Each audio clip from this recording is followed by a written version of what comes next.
Hello everyone, welcome back to the channel of Overtofo. This time it doesn't mean that Login made it.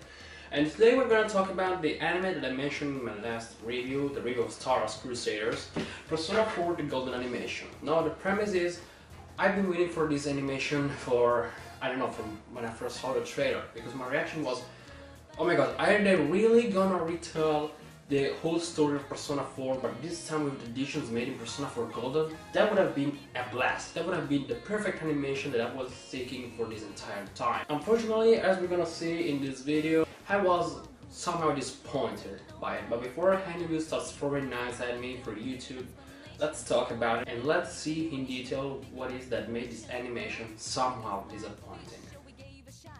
Right from the beginning, I really want to point something out. It didn't completely disappoint me. It may have flaws, but has some solid, strong points too.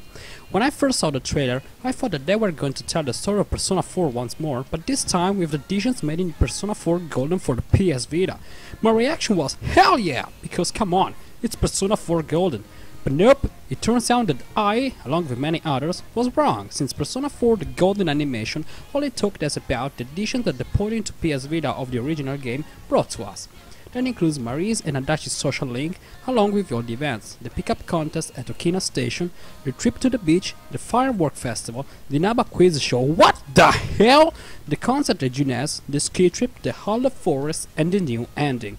So far, everything's alright. Directors played their cards well when they decided to make Marie participate to all these events, even though she wasn't there in the video game. Marie's story is done in a very accurate way, from the telling of how she wants to hunt down for her lost memories, continuing by deciding to make unforgettable memories with you and the others instead of looking for the old ones, and concluding with the shocking revelation that awaits her at the end.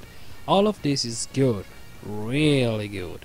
The one thing that I really liked about this anime is how faithful it was towards the added events and how well they managed to put Marie into them. She shares her anxiety, thoughts and problems with the others in order to forge an unbreakable and solid bond with them. It also helped that the added scenes were as enjoyable as they were in the video game.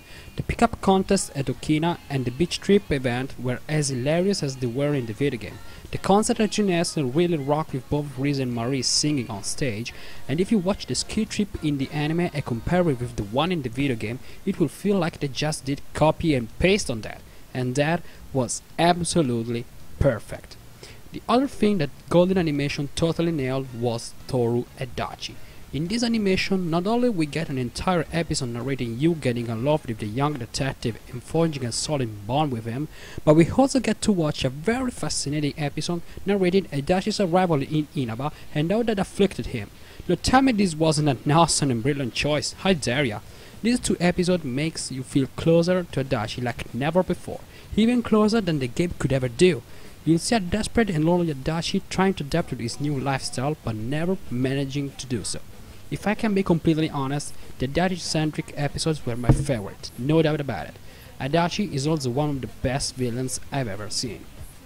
Unfortunately, now it's time to talk about cons about this potentially perfect animation. The first one is the anime's pace. It is way too fast. I know that this anime was only for the ones who either watched the original animation, which I personally think is freaking awesome by the way, or played the video game, but we're doing things way too fast. As soon as episode 2 begins, Kanji pops out of nowhere. I mean, I know who he is, I really do, but man, that was too sudden. Same thing for Naoto and Rize, they pop up out of nowhere without any introduction or background. Once again, I know that whoever watches the show is supposed to know who they are and how they behave, but one thing that made us love these characters was also the way we were introduced in the video game, so I still consider it a missing piece. The pace slows down a little bit only after Adachi is being captured, when there are only 2 months of gameplay left to narrate. The second negative aspect was the final fight against Izanami no Okami. Yep, you heard me, I'm not kidding. As we all know, the goddess gets her ass beaten by Yu once he summons Izanagi no Okami thanks to the power of bonds he's been making this past year. Here in Golden Animation, things go differently, and unfortunately, not slightly differently. While fighting against Marie in order to save them in the Hall of Forest, which was the best action scene offered by this anime, we see everyone's persona transmorphing into their second and third form, indicating the strong will related to the bond with Marie. The fact is that we also see Izanagi morphing into the Okami one. Now, the question that I asked to myself was, how does Yu defeat Izanami now? Easy, he doesn't! At least not with Izanami no Okami. No kidding, folks. Even though he's using Izanagi no Okami, Yu initially gets engulfed by the black hands that Izanami throws at him. Wrong! While he's falling into the darkness, he gets saved by Marie, who reveals her true nature as a part of Izanami herself, and how essential it is to become united with her again. We then get to see Yu summoning Marie's persona Kaguya and using it to reunite Izanami and Marie in one entity. That concludes the fight. I'm sorry guys, but this was wrong. I know that this anime is mainly about Marie. I know that, and I know that it has the purpose to focus on her, but we've gone too far here. In the game, Marie was the most important addition to the story, I completely agree, but her presence didn't change the way things were supposed to be. I'm glad this anime wanted to tell us Marie's tale, since she's one of the greatest characters from the video game, but at the same time, directors exploited this character way too much. I accept changing some things here and there, especially when these changes are made in a useful way. I just told you that Marie being present in the added events of the Golden was a smart choice, but in this case, directors changed too much. I know that some Marie fans out there will try to kill me for saying this, but remember, I'm just expressing my personal opinion about something that I just watched. Finally, I have to point out that the drawings sometimes were bad, and I mean really bad.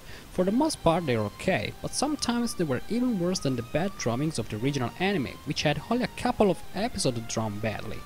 A special mention goes to the Golden ending, the ending that was added just for Persona 4 Golden. I knew what I had to expect, I knew what was coming for me, but hell, I still cried my ass out of my eyes when I saw it.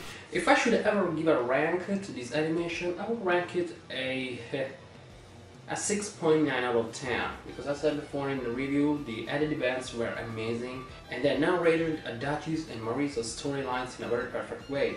But unfortunately, sometimes the drawings were bad, like I said, yeah, sometimes they were bad, I admit it. And unfortunately, Marie's character was way overused. So guys, this concludes my review of Persona 4 The Golden Animation. I hope that somehow whoever watches my videos enjoyed it.